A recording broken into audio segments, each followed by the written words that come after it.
నా ప్రాణం అందిస్తుంటే మన్నించాక నీ మౌనం ఆపిందేమో మాట్లాడాక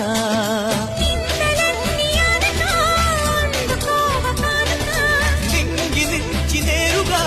జంట చేరుతారగా విచ్చేసింది అభిసారిక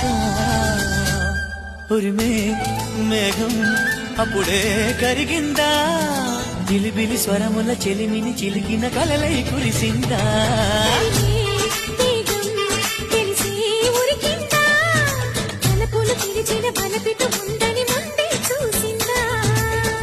వర్ణాలు తెల్లబోవా చెలి చిత్రమా